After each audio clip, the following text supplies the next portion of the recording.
करोतं प्रवरमुनीनां पतंजलिं प्राञ्जलिरानतोऽस्मि। हमने पतंजलि योग सूत्र के द्वितीय अध्याय के आधे से अधिक पाठ कर लिया। इसमें प्रारंभ में पंचक्लेश बताए गए, उसके बाद में मोक्ष का चतुर्व्यूह बताया गया। क्या था? हेय, हेय हेतु, हान, हानोपाय। हेय क्या है? किसको नाश करना है? जो दुख अभी तक नहीं आया है। उसका कारण क्या है? हेय हेतु क्या है? अविद्या है। हान, उसका नाश किया जाता है। हान उपाय क्या है? विवेक ख्याति, विवेक ज्ञान, अविप्लवा, कंटिन्यूअस विवेक ज्ञान। वचनामृत पढ़ लिया, प्रवचन सुन लिया, ज्ञान हो गया कि यह सब मिथ्या है जगत, और नीचे उतरते उतरते भूल गए। ऐसा निरंतर बनाना रहा। अविप्लवा, अविप्लवा इतना सुंदर शब्द है। विप्लव यानी नष्ट हो जाना, अविप्लवा। जो ज्ञान है वो निरंतर बना रहे, नींद में भी बना रहे, सब समय बना रहे। और इसके दृष्टांत हम ठाकुर में प्राप्त करते हैं, स्वामी जी में प्राप्त करते हैं। स्वामी जी तो सारे अमेरिका में घूम गए, भोग विलास के स्थानों में घूम गए, कुछ प्रभाव नहीं पड़ा। और शास्त्रों में हम सुखदेव का दृष्टांत प्राप्त करते हैं कि सुखदेव, उनको कहा गया कि जनक के पास जाकर तुम ज्ञान प्राप्त करो। सुखदेव गए, ऋषि के पुत्र हैं। व्यासदेव ज्ञान नहीं दिया उन्होंने। क्यों? अगर मैं दूंगा तो ये समझेगा कि ये पिता के मोह के कारण क्या कर दे रहे हैं, नहीं दे रहे हैं, इसको और किसी से ज्ञान प्राप्त।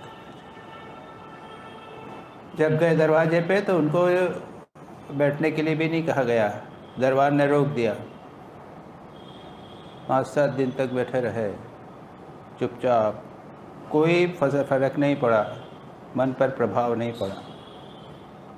उसके बाद अंदर बुलाया गया, अत्यंत आदर सत्कार किया गया, उनके लिए नृत्य गीत गान इत्यादि सब किया गया। 5-7 दिन तक जितनी भोग सामग्रियाँ सब कुछ उनके सामने दी गई, उनको कोई प्रभाव नहीं। यह है विवेक ख्याति अविप्लवा। और उसके बाद जनक के पास गए। जनक ने कहा कि तुम्हारा ज्ञान हो चुका है। वो पिता के पास ज्ञान प्राप्त कर चुके थे, लेकिन पिता को लगा कि अभी इनको लग रहा है कि पिता के कारण, मोह के कारण ऐसा है, ऐसा वैसा है। तो जाओ, जनक के पास जाओ, वहाँ उसको जाके पता चल जाएगा जो मैंने कहा है वो ठीक से किया। विवेक ख्याति अविप्लवा होना चाहिए। तो उसके बाद में यहाँ तक हमने किया था, याद है आप लोगों ने जितने कहा है। उसके बाद में एक और श्लोक किया था, सूत्र किया था, तस्य सप्तधा प्रांत भूमि, है ना। उसके 7 लेवल्स हैं, 7 ग्रेड्स हैं, 7 टाइप्स। ये सप्तधा, 7 प्रकार की प्रांत भूमि है। अब शुरू होता है अत्यंत महत्वपूर्ण। तो क्या है?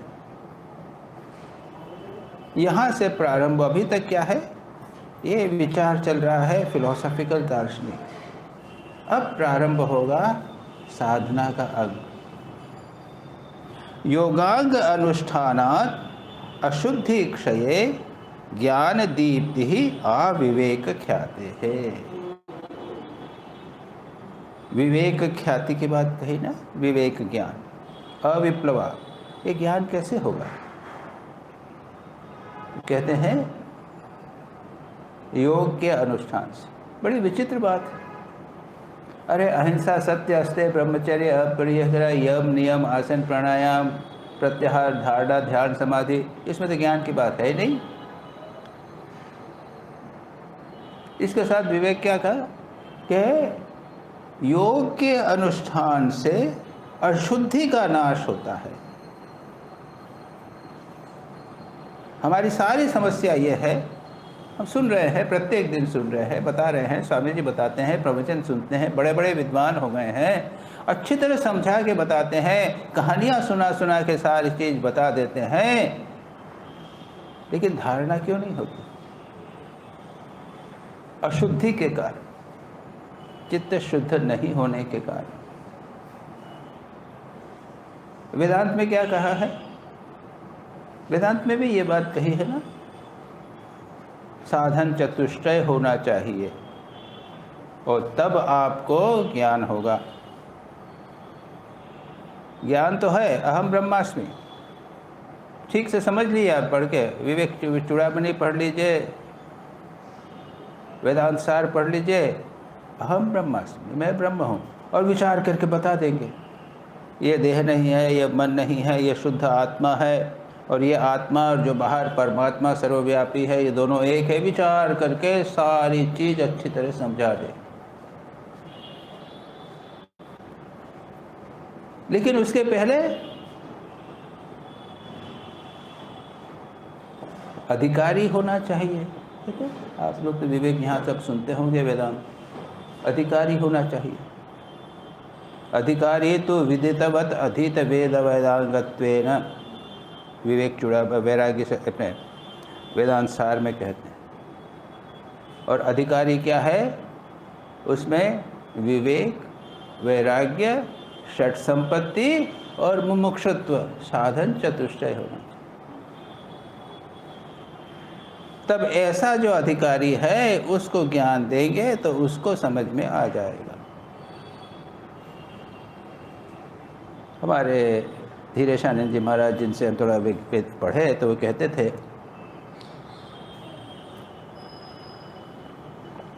पहले के आचार्य लोग, जब कोई ब्रह्मचारी आता था, महाराज वेदांत दीजिए, तो समझ जाते थे देख के।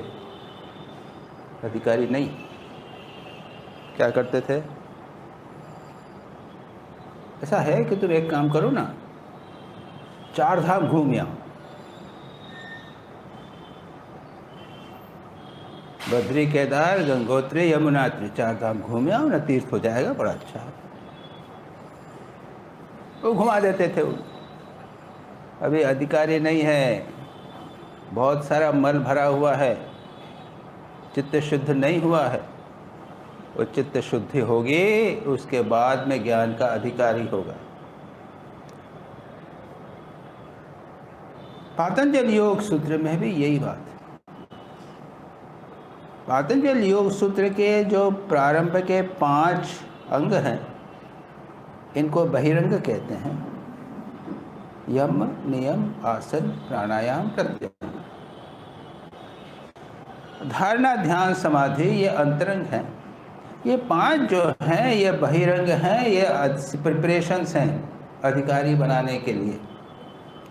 अच्छी तरह समझ लीजिए।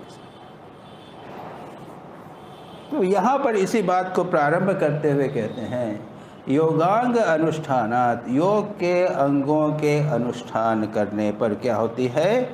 अज्ञान की नाश हो जाता है। अनुष्ठान से अशुद्धि का नाश हो जाता है, तब ज्ञान दीप्ति, ज्ञान प्रकाश हो जाता है। ज्ञान तो है ही, ज्ञान का प्रकाश हो जाता है। कब तक हो जाता है? अविवेक ख्याते है, तब तक होता है जब तक आपको विवेक ख्याति न हो जाए। अभी विवेक ख्याति की बात है, ज्ञान होगा, विवेक ख्याति हो जाए। अशुद्धि क्षय, ये अशुद्धि यानी क्या? बता चुके हैं, बताइए क्या है ये? पतंजलि ने क्या बताया? बॉडी ही अशुद्ध, जो अविद्या,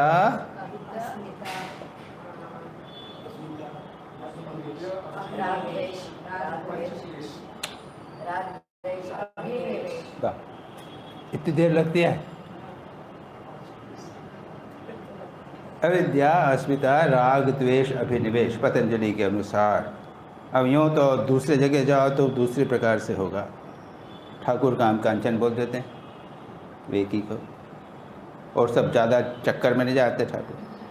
कुछ लोग काम कांचन कीर्ति जोड़ देते हैं। पतंजलि ने अविद्या, अस्मिता, राग, द्वेष, अभिनिवेश, अशुद्धि, ये 5 जब दूर हो जाएंगे, ज्ञान की दीप्ति, सम्यक ज्ञान की अभिव्यक्ति, ज्यों ज्यों ये खत्म हो जाएंगे त्यों त्यों ज्ञान अधिक प्रकाशित होता चला जाएगा। अविवेक ख्याति कब तक होगा? जब तक विवेक ख्याति अविप्लवा नहीं हो जाती। विवेक ख्याति का अर्थ क्या, ये बता दिया था।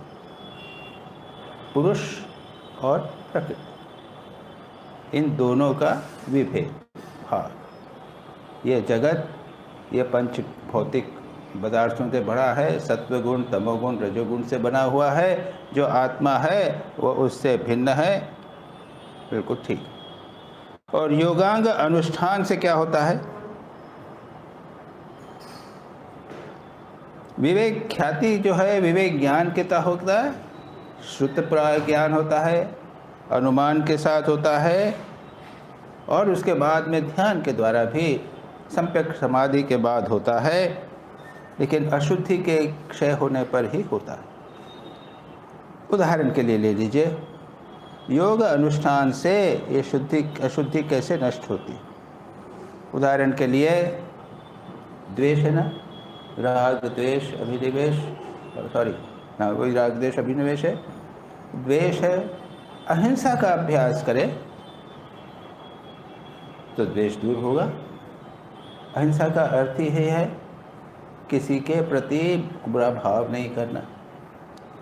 सर्वथा सर्वदा सर्वभूतानां अनभिद्रोहो, सभी प्राणियों के प्रति सदा सर्वथा सभी प्रकार से द्वेष का, द्रोह का भाव नहीं होना, यह है अहिंसा। केवल बाहरी अहिंसा नहीं, किसी को मारूंगा नहीं, लेकिन नहीं, बहुत सावधान में लेंगे, एक के बाद एक करके लेंगे, बहुत ही इम्पोर्टेंट चीज।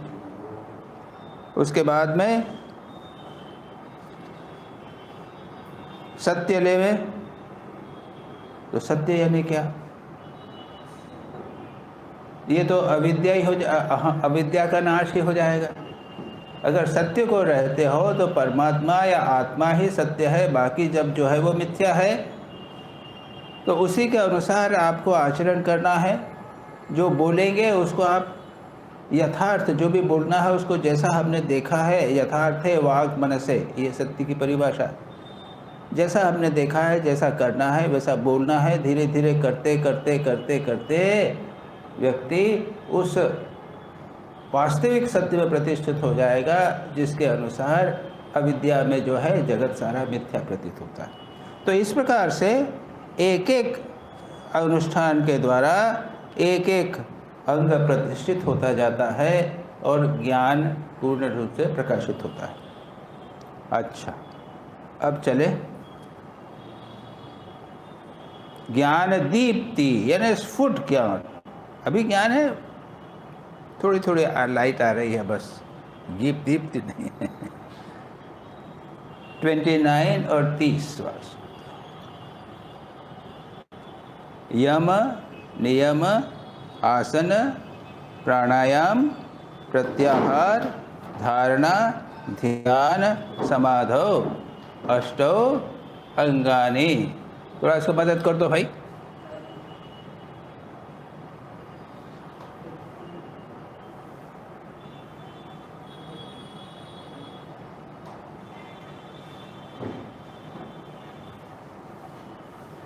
हम बुझाते हैं, ये 8 जानते हैं, उसी को बोल दिया है 29वें सूत्र में।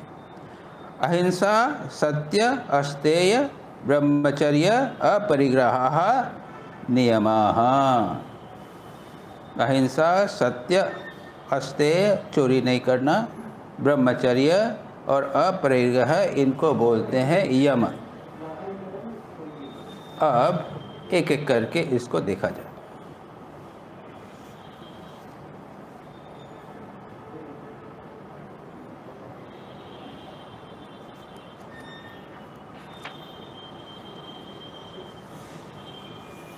यम क्यों कहते हैं?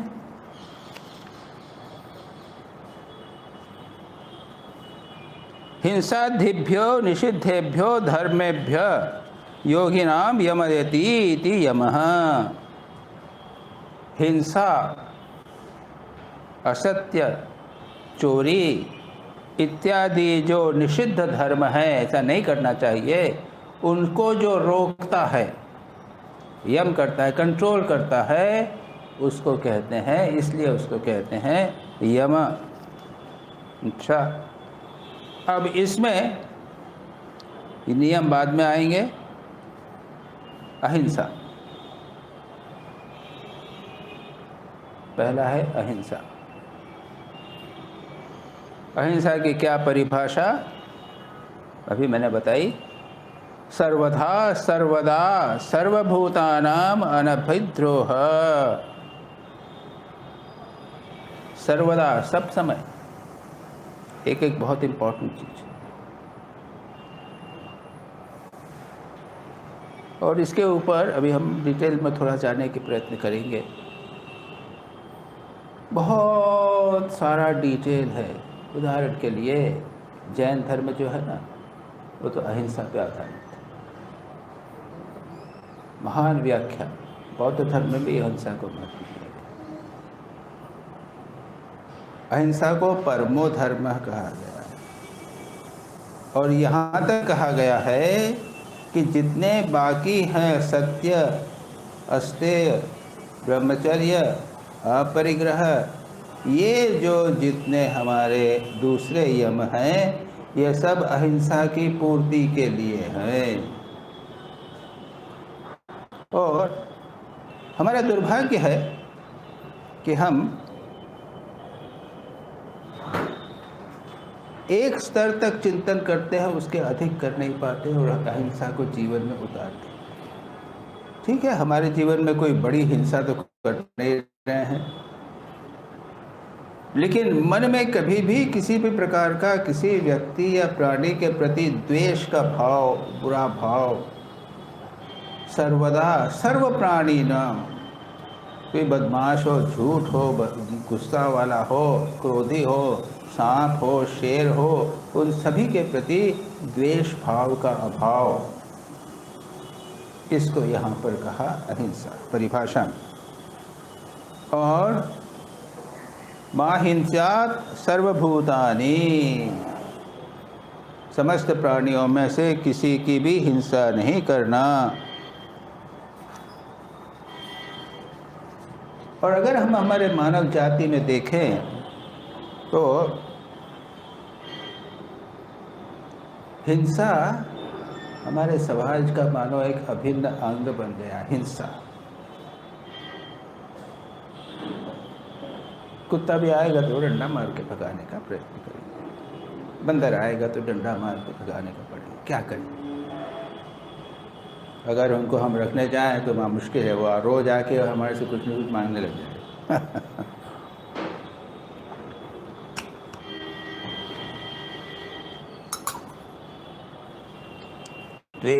द्वेष की बात तो है, राग द्वेष अभिनिवेश तो हैं, वो हमारे जीवन में बने हुए हैं। और यही है, युद्ध है अभिन्न अंग बन गया है हमारे जीवन का। हत्या, अपराध, समाचार, न्यूज़पेपर उठा लीजिए, समाचार पत्र उठा लीजिए, उसको क्या बोलेंगे आप? देखते हैं आप लोग क्राइम क्रॉनिकल्स कि नहीं? केवल अपराध की ही वर्णन है। इसने चोरी किया, इसने कालाबाजारी किया, इसने पुलिस ने पकड़ लिया, इसको छापा मारा, ये सब।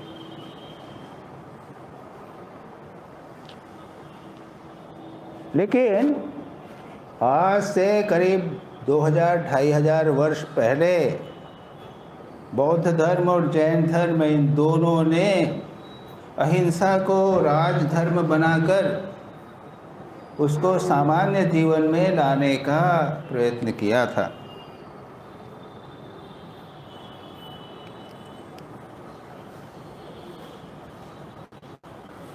अहिंसा का अर्थ हमने बता दिया। और महावीर, जैन महावीर कहते हैं, उसके आगे जाकर कहते हैं, क्यों नहीं मारना किसी को।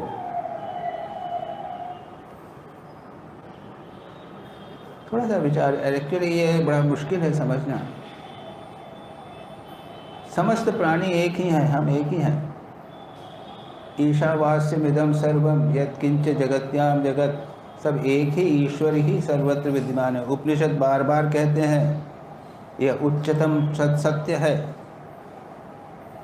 और जैन धर्म में कहा, जिसको तू मारना चाहता है वह तू ही है, जिसे आज्ञा में रखना चाहता है, अपने नीचे दबाकर रखना चाहता है, वही तू ही है। जीव का वध करना खुद का वध करना है। जीव पर दया करना खुद पर दया करना है। इसलिए आत्महितैषी पुरुषों को सभी प्रकार से जीव हिंसा त्याग करनी चाहिए। एक बहुत महत्वपूर्ण सिद्धांत है, बेसिक सिद्धांत। ईशावास्य उपनिषद में क्या लेते हैं? ईशाव्या असुर्या नाम ते लोका अंधेन तमसा वृता तांस्ते प्रत्याग विगच्छन्ति ये केच आत्महनो जनाः। वो आत्महना की बात करते हैं। आत्मा के हनन करने वाले मरने के बाद अंधकार के से आवृत लोकों में जाते हैं। और वहाँ शुरू में है ईशावास्यमिदं सर्वम् यत्किंच जगत्याम जगत्, पहले यही कहते हैं। तो सर्वत्र एक ही ब्रह्म है, एक ही आत्मा है, इस बात को लेकर कहते हैं। और फिर उपनिषद में ये भी कहा है, द्वितीयाद्वै भयम भवति, जहाँ पर द्वैत है उससे भय होता है। ये भय का कारण है, हम उसको द्वैत समझते हैं।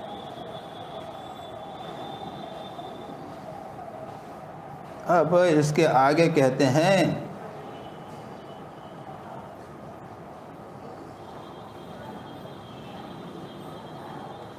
पूर्ण व्यवहारिक दृष्टि से देखने पर, ये तो हमने सिद्धांत की बात कही कि सर्वत्र ब्रह्म है इत्यादि। पूर्ण व्यवहारिक दृष्टि से देखा जाए तो अहिंसा संभव प्रतीत नहीं होती।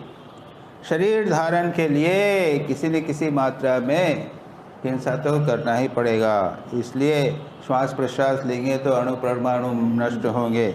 चलने फिरने में कीड़े मरते हैं, सावधान जितना भी रहो तो भी मरेंगे। वनस्पति में प्राण होते हैं, उसको भी खभोजन करना पड़ेगा। इसलिए यानी जीवो जीवस्य जीवनम, ये उपनिषद में कहा है, कहीं पे कहा है। यह जो है जीव जीव पर ही आधारित है, उसके ऊपर जीवन करता है। इसलिए जो लोग संपूर्ण साधक हैं, जो समझते हैं कि सर्वस्व एक ही परमात्मा है, मेरी आत्मा मद आत्मा सर्वभूत आत्मा है, वो क्या करते हैं, अरे भाई जितनी जल्दी संसार बंधन से मुक्त हो जाऊं उतना अच्छा है। इसलिए जल्दी साधना करा के भाई अगली जन्म न लेना पड़े, फिर जन्म में फिर हिंसा करनी पड़ेगी इत्यादि करके वो निकल जाना चाहते हैं। और इसीलिए भगवान गीता में क्या कहते हैं, सर्वभूतस्थमात्मानं सर्वभूतानि चात्मनि ईक्षते योग युक्तात्मा सर्वत्र समदर्शिनः आत्मोपन्येन सर्वत्र समं पश्यति योर्जन सुखम यदि वा दुखम स योगी परमो मतः। तो ये हुआ आदर्श। सन्यासी के जीवन में भी उसको बहुत इम्पोर्टेंट दिया गया है। हम लोगों के जो व्रत होते हैं ना, सन्यास क्रिया जब होती है, व्रत लिया जाते हैं, उसमें एक मंत्र है, सन्यास मंत्र है, छोटा सा बता देता हूँ आपको। हम ये बोलते हैं, अभयम सर्वभूतेषु मत्तः सर्वं प्रवर्तते। अग्नि के सामने बोलकर हम ये मानो व्रत जैसा संकल्प करते हैं, मैं समस्त प्राणियों को अभय प्रदान करता हूँ, कोई मुझसे डरेगा नहीं। अभयम सर्वभूतेषु, क्यों? मत्तः सर्वम प्रवर्तते, मुझसे ही सब निकलते हैं। इसी कारण है कि हिंसा जो है वो हमारा जो लक्ष्य है, जो सिद्धांत है, उसके विपरीत है। और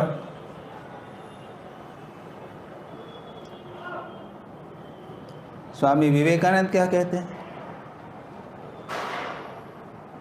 ईसा मसीह ने क्या कहा है? रेजिस्ट नॉट इविल, उच्चतम आदर्श। अगर कोई एक गाल पे चांटा मारे तो हम 2 चांटे मारना चाहेंगे ना। एक मेरे को मारेगा तो मैं 5 मारूँ।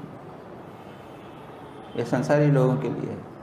साधक के लिए एक मारा तो दूसरा अगले मार।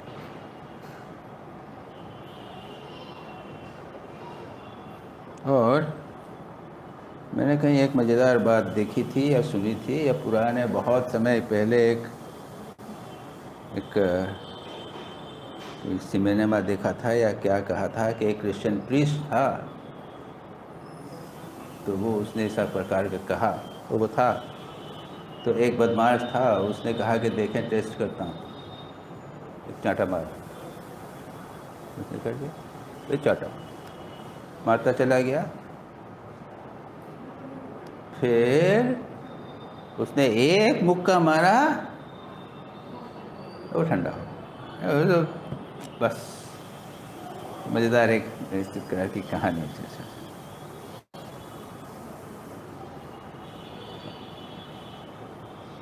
स्वामी विवेकानंद कहते हैं resist not evil, it's the highest आदर्श।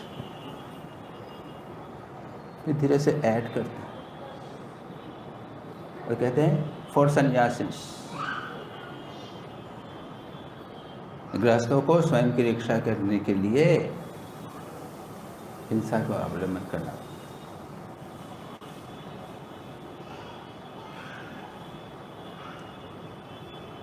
ये बात कर रहे हैं तो एक और कहानी, मुसलमान कहानी, इस्लाम की।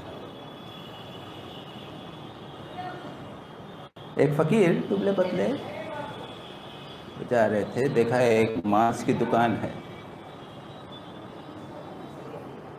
थोड़ा खड़े होकर देखने लगे। तो दुकानदार ने सलाम किया, कुछ लेंगे? मांस दे दीजिए। कि नहीं चाहिए, मैं पैसा आपसे नहीं लूँगा, चिंता मत करिए आप। कि नहीं मेरे को ज़रूरत नहीं है।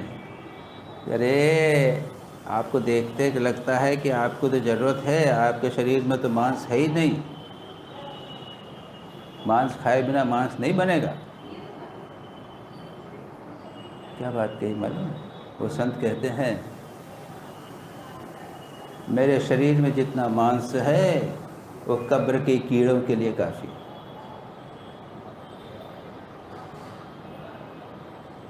वो कब्र कीड़े उसको खा के संतुष्ट हो जावे, अच्छा, और मेरे को क्या चाहिए?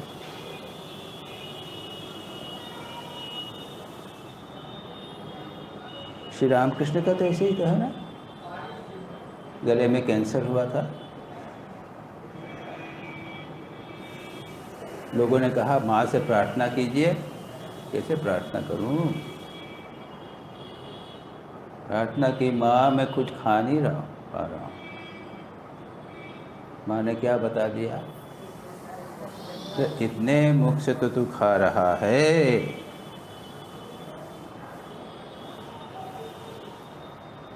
मतलब ये है कि परहिंसा जैसी कोई चीज़ नहीं है, परोपकार जैसी कुछ नहीं है। हम परोपकार करते हैं, अपना ही उपकार करते हैं, दूसरे की हिंसा करेंगे तो हमारी हिंसा होगी। ये एक जनरल इंट्रोडक्शन मैंने आपको बताया, हाईएस्ट। ये है पारमार्थिक अहिंसा, समस्त प्राणियों में अपनी आत्मा को देखना, ये हाईएस्ट है पारमार्थिक अहिंसा। दूसरा लेवल है मानसिक अहिंसा, संसार के समस्त प्राणियों के पहल प्रति प्रेम का भाव रखना, दया का भाव रखना, प्रार्थना करना सभी के लिए ये। और तीसरा फिर व्यावहारिक जीवन में है यथासंभव किसी को कष्ट नहीं देना। पारमार्थिक अहिंसा है लक्ष्य, यानी लक्ष्य है। उसके बाद में व्यक्ति एक बार जैसे ठाकुर हैं उसमें प्रतिष्ठित हो गए हैं तो उनको लगता है कि समस्त प्राणियों में मैं हूँ, ये लक्ष्य याद रखिए। और ये शारीरिक और मानसिक और वाचिक ये जो अभ्यास है, ये मानो इसको हम कहेंगे साधन। इसके दो कर देते हैं, द्रव्य हिंसा के लिए द्रव्य अहिंसा यानी फिजिकल, और दूसरा है भाव हिंसा, भाव मन, वो भी बात जो हम कर रहे थे उसके बाद। इसके अतिरिक्त इसके नेगेटिव एस्पेक्ट भी हैं, पॉजिटिव एस्पेक्ट भी। किसी की सेवा करना, किसी को दान दे देना, किसी की असुविधा को दूर कर देना, ट्रीटमेंट करना, ये हुआ पॉजिटिव एस्पेक्ट। और दूसरा है कि किसी को किसी प्रकार का कष्ट नहीं देना, घृणा नहीं करना, ये हुआ नेगेटिव एस्पेक्ट। सेवा, प्रेम, करुणा, मैत्री भावना, ये हुए पॉजिटिव एस्पेक्ट, और दूसरा नेगेटिव एस्पेक्ट।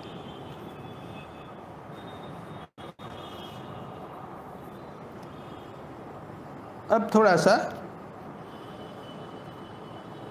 पता नहीं कितने विस्तार करना चाहिए मुझे,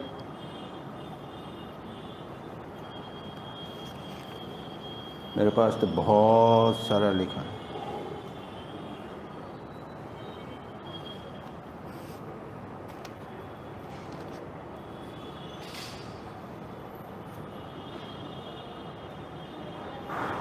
याद रखिए, स्वार्थ त्याग के बिना अहिंसा नहीं हो सकती।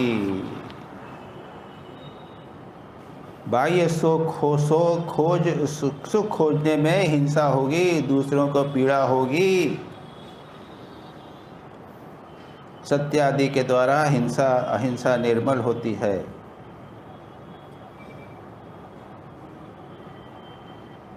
सामान्य लोगों के लिए अहिंसा का जो अंग है वो मैं देखते हैं लेवल, ग्रेड्स हिंसा का। किसी की प्राण नाश करना, या मैं हाईएस्ट यानी उच्चतम हिंसा किसी प्रकार की, प्राण नाश किया, माता पिता का अगर करो, मनुष्यों की हिंसा करो, दोस्तों की, रिश्तेदार ऐसे भी हो सकते हैं। अब रे महाभारत में तो अपने प्राण अपने ही लोगों की हिंसा की। फिर दुश्मन की युद्ध में करना पड़ता है, दुश्मन को मारना पड़ता है।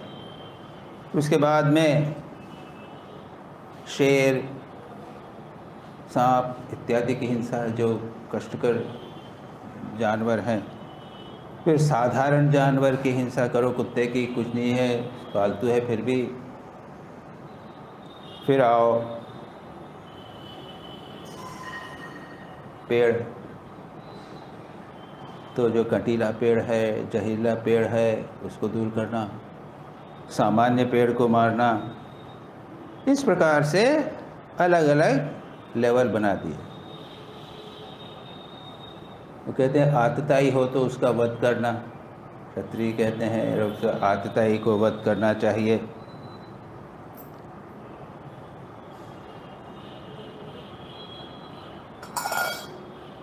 और जो मांसाहारी हैं तो मांस खाने के लिए वध करते हैं, तो स्वीकार कर लेते हैं।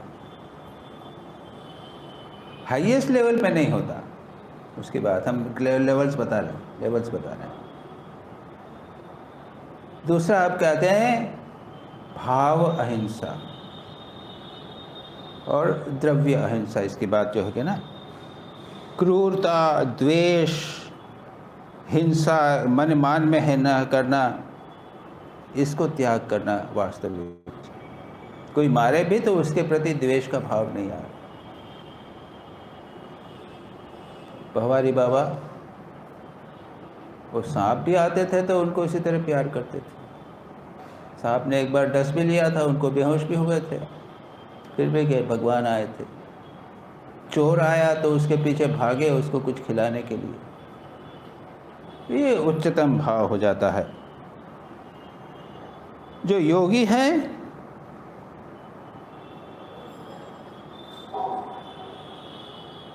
बहुत डिफ़िकल्ट पोर्शन है, कई बार कॉन्ट्रडिक्शंस हैं। ऐसी सिचुएशन में क्या करना, हिंसा के बिना काम नहीं चल सकता, क्या करना, बहुत ये सिचुएशंस आ जाती हैं। जो योगी हैं वो क्या कहते हैं, सार्वभौमिक महावत्र का आचरण करते हैं, व्यर्थ में किसी को कष्ट नहीं देना, और पत्ते जो है वो भी, जो लोग योगी हैं ना, तो पत्ते तोड़ते नहीं हैं, पत्ता गिर जावे तो उसमें भोजन कर लेगी।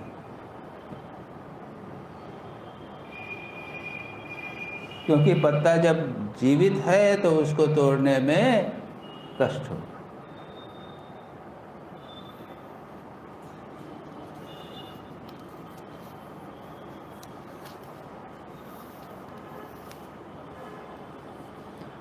अब अहिंसा की साधना को ये दृष्टांत हुआ, उसके बाद में देखें मानसिक अहिंसा की साधना।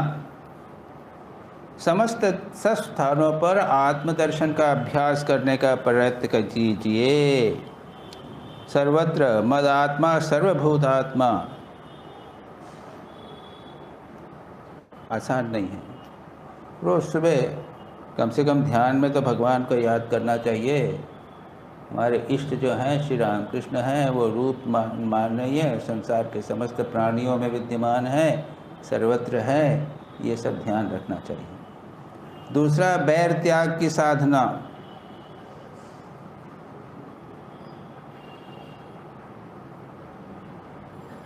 अगर आप देखिए आपके मन में किसी के प्रति द्वेष भाव है, किसी से अधिक प्यार करते हैं, किसी से द्वेष करते हैं, उसको दूर करने का प्रयत्न कीजिए। सत्वेषु मैत्री, एक बड़ा सुंदर श्लोक है। सत्वेषु मैत्री गुणेषु प्रमोदः, क्लिष्टेषु जीवेषु परा कृपा परत्वं, माध्यस्थ भावं विपरीत वृत्तो सदा ममात्मा विदधातु देव। क्या है? सत्वेषु मैत्री, सभी के प्रति मेरे मन में मैत्री का भाव हो। सत्वेषु यानी समस्त प्राणियों के इधर मैत्री हो। गुणी विद्वान जो हैं, विद्वान धनवान गुणी व्यक्ति जो हैं, तो उसके प्रति प्रमोद आनंद होवे। ऐसा नहीं कि गुणी को देखकर अरे वो तो दिखावा करता है, गुणी व्यक्ति को देखकर हमको ईर्ष्या हो जाती है, सुखी को देखकर ईर्ष्या हो जाती है, शत्रु को देखकर अच्छा हुआ, उसको दंड हुआ है, अच्छा हुआ, ऐसा नहीं। क्लिष्टेषु जीवेषु कृपा परत्वम, जो क्लिष्ट करते हैं, जो जीव जो हैं वो कष्ट प्राप्त कर रहे हैं, उनके प्रति कृपा का भाव होवे। माध्यस्थ भावम विपरीत वृत्तो, जो हमारे से विपरीत भाव वाले हैं, संसारी व्यक्ति हैं, भोग में लगे हुए हैं, हम त्याग करना चाहते हैं, साधना करना चाहते हैं, योग में चाहते हैं, उनके प्रति ठीक है भाई, उनको जैसा उन्हें दो। सदा ममात्मा विदधातु देव, मेरी आत्मा मेरा मन इसी प्रकार का भाव रखे। परदोषण परदोष दर्शन, वेरी बैड। शम्मा शारदा ने जो कहा, दूसरे का दोष देखना एक प्रकार की हिंसा है। प्रतिस्पर्धा, कंपटीशन हिंसा है। संसार में रहना बड़ा मुश्किल है इस दृष्टि से। दूसरे को पीछे ढकल कर आगे निकलने का प्रयत्न करना, ये सब हिंसा के अंग हैं। आज के युग में दे हैव बिकम एसेंशियल, अनिवार्य बन गए हैं, इसके बिना काम नहीं चलता, बहुत डिफिकल्ट।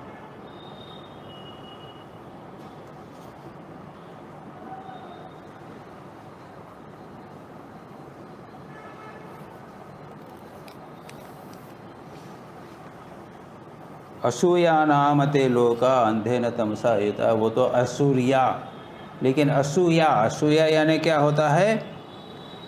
गुणों के, दूसरों के गुणों में देखना, दोष देखना। पर गुणेशु दोष दर्शनम, तो उसके दृष्टांत हैं, ये कोई सुंदर दिखाई दे तो अरे ये तो कामी है। जो विनम्र होना चाहे तो अरे दिखावा करता है। अच्छे उसके दोष भी होंगे, गुण भी होंगे, उनके वो दोष देखेंगे।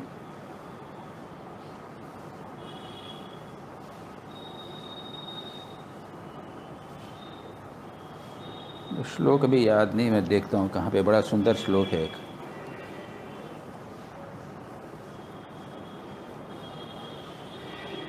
नहीं, बहुत सुंदर श्लोक है वो।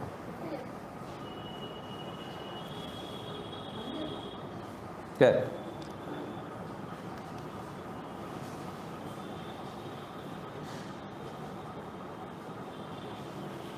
फिर ये चतुर्भावना, कौन सी भावना? मैत्री, करुणा, बोलो, मुदितो उपेक्षा। मैत्री, करुणा, मुदिता, उपेक्षा भावना, ये चार हैं। किनके प्रति?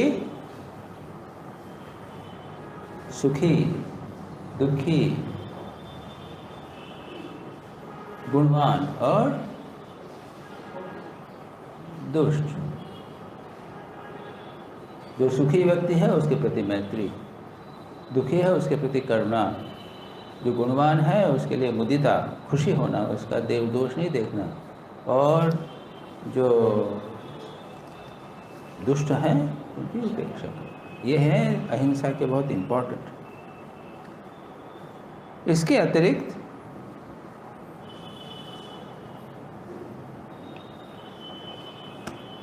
ऐसे तो अहिंसा में बहुत सा है। कृत कारित अनुमोदित हिंसा 4 प्रकार की होती है, हमने की है, करवाई है। तुम, हम मारते नहीं हैं, प्राणी को नहीं मारते हैं, लेकिन कहते हैं अरे मारो, अरे तुम मारो तो। और अनुमोदित हो गया, हाँ अच्छा किया, ये नहीं। लोभ मोह क्रोध प्रकार से, लोभ मोह क्रोध पूर्व का ये श्लोक जो है ना, ये जो सूत्र है, इसमें क्या कहा है?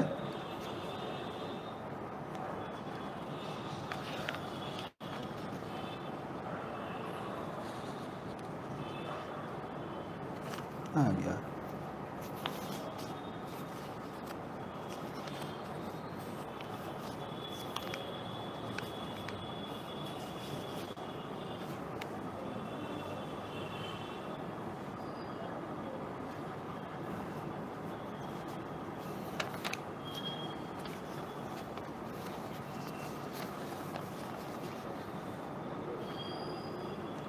हिंसादय है, ये देखिए, यह है वितर्हिंसादय कृतकारित अनुमोदिता लोभ क्रोध मोह मूर्वका मृदु मध्य अतिमात्रा दुख अज्ञान अनंत फला इति प्रतिपक्ष भाव।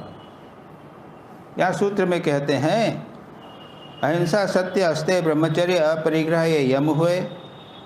और ये यम के बारे में एक बहुत महत्वपूर्ण बात कहते हैं जाति देश काल समय अनवच्छिन्ना सार्वभौमा महाव्रतम। ये 2 प्रकार के व्रत होते हैं, अणुव्रत और महाव्रत। आपने अणुव्रत की बात सुनी होगी, कौन से वो अणुव्रत आंदोलन किसने किया था? कौन मुनि थे वो? नथमुल मुनि, जैन मुनि थे, उन्होंने आरंभ किया था, नथमल मुनि करके नाम थे। अणुव्रत आंदोलन मूवमेंट, तो गृहस्थों को सबको अणुव्रत के व्रत दे रहे थे। अणुव्रत छोटे व्रत, महाव्रत जो सन्यासी हैं महाव्रत। और उसमें यहाँ पे कहा गया है वे अणुव्रत महाव्रत क्या है? जाति देश काल समय अनवच्छिन्ना सार्वभौमा महाव्रत। जाति तो जो क्षत्रिय है वो तो जाति, वो तो मारने वाला ही है। वो जाति उसके साथ में उसका नियम हो गया। देश,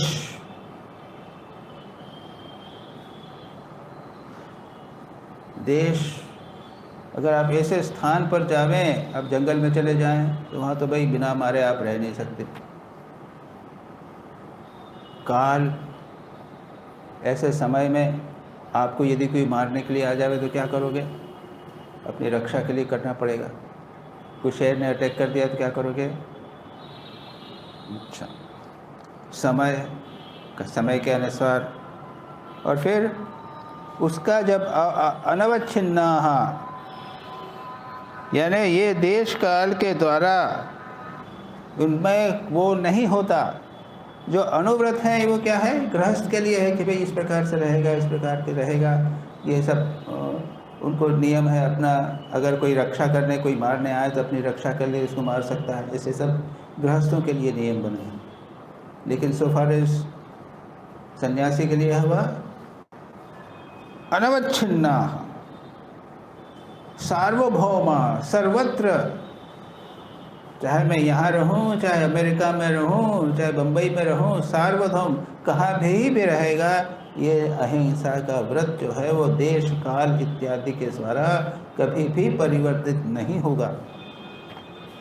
इसको कहते हैं महाव्रतम और अणुव्रत। अब ये संक्षेप में, इसका बहुत विस्तार जैन शास्त्रों में है, इसका गहरा बहुत विस्तार आपको मिल जाएगा। बताऊँ क्या? कल अगली बार देखेंगे, बड़ा अच्छा है वो, देखना, लाइब्रेरी में देखना पड़ेगा उसको। तो यहाँ पर इस सूत्र में कह रहे हैं कि जाति देश काल समय अनवच्छिन्ना सार्वभौमा महाव्रतम। और उसके बाद अगले एक बार सूत्र 33वां और 34वां सूत्र में है वितर्क बाधने प्रतिपक्ष भावना। जब उसके विपरीत भाव आवे, यानी अहिंसा का प्रति हिंसा की भाव आवे, सत्य बोलना है लेकिन उसमें असत्य का भाव मन में आवे, तब क्या करना? इसको कहते हैं वितर्क। ऐसा आने पर क्या करेगा?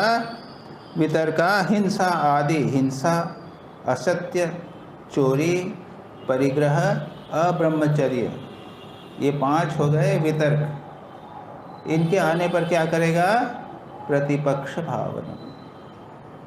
वितर्क भावने प्रतिपक्ष भावनम, विपरीत भावना करेगा।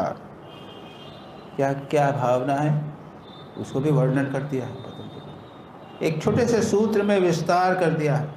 अब वो एक एक विषय लेने के तो एक एक क्लास लग जाएगी। कहते हैं वितर्का हिंसादय, कृत, हिंसा में कर रहा हूँ, कारित, करा रहा हूँ, अनुमोदित कर रहा हूँ, ये हिंसा है, विपर्त भावना है। फिर क्या है? लोभ, मोह, क्रोध, लोभ के कारण, क्रोध के कारण, मोह के कारण, मृदु, थोड़ा सा, अधिक और बहुत अधिक, ये हुए वितर्क। वितर्को संक्षेप में यानी हिंसा, छोटी हिंसा, बड़ी हिंसा, मोह के कारण हिंसा, क्रोध के कारण हिंसा, लोभ के कारण हिंसा, ये हो।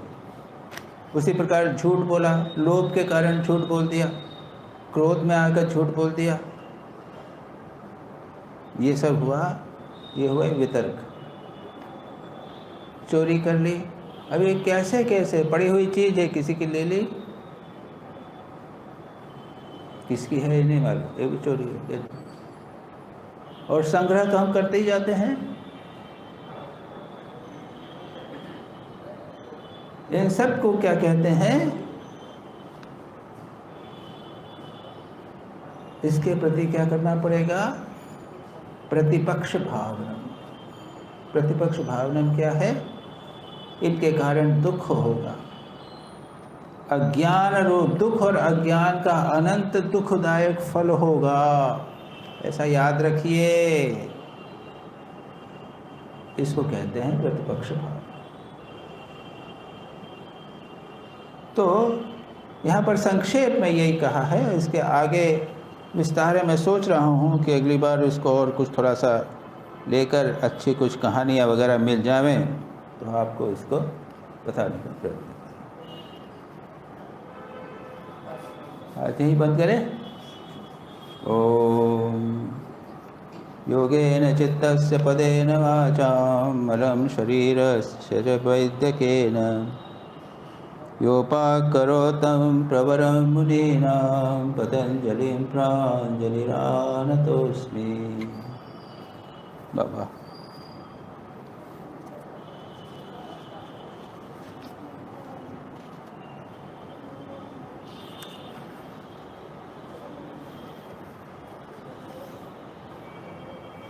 बहुत सारी कहानियाँ, बड़ी सुंदर सुंदर कहानियाँ, उसको देखना पड़ेगा।